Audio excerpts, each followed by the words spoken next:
You're automatically making the character relatable. Anchor the subtext in your book to your character instead of like doing gigantor explanations. Instead of doing explainers about emotional exhaustion and what it could do to people, you can just create this repressed matter of facty guy who has moments where he becomes human. Thomas Shelby of the Peaky Blinders, I think, is one of the best examples I can give you with regards to less is more, because Thomas Shelby is a character that is written in a script to speak incredibly thoughtfully. He is there in almost every scene of this TV show called Peaky Blinders, and yet he does not speak in all of them. And in not using words, but instead using his silence, using the way his eyes emote things. Great. It's a great way to learn character writing because Thomas Shelby and his silence, which kind of devolves into chaos very, very quickly, is a literal personification of what happens to a person when they go to war.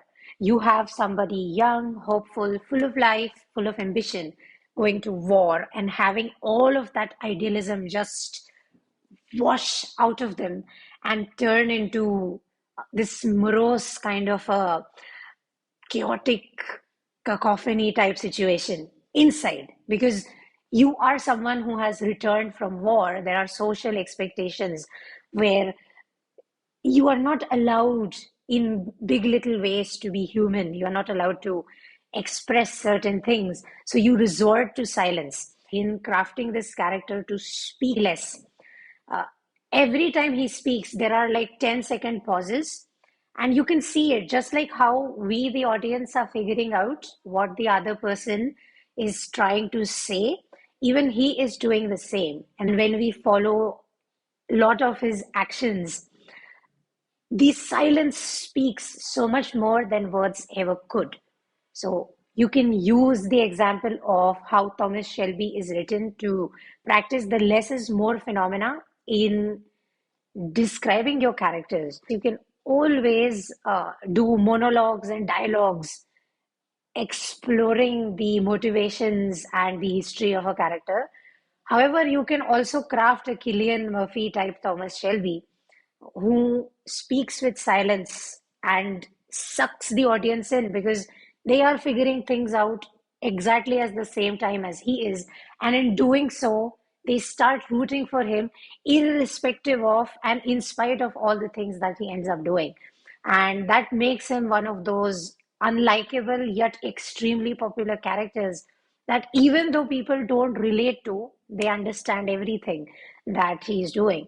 That's the beauty of learning how to write characters from script writing. Thomas Shelby, he is like a vessel for the audience. He takes in all the information in a scene, just like we do, with caution. He pauses for 10, 15 odd seconds and then he reacts. He takes in this information and often reacts to it with indifference. When we in real life are watching something dramatic unfolding in front of us, do we just get up and react? No, we mostly look at it and then we move on. You're automatically making the character relatable. And once someone relates to your character, it is difficult to make them put down your book. Anchor the subtext in your book to your character instead of like doing gigantor explanations. Instead of having the subtext come around as text, have it present itself in a show don't tell kind of methodology. Uh, Create a man who thinks, a man who processes information, uses the power of silence and listening. Because when you do speak, right, you give yourself away, you give away all of your intentions.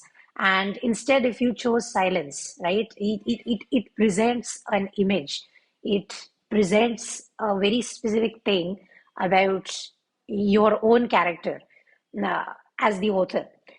Instead of doing explainers about emotional exhaustion and what it could do to people, you can just create this repressed matter of facty guy who has moments where he becomes human.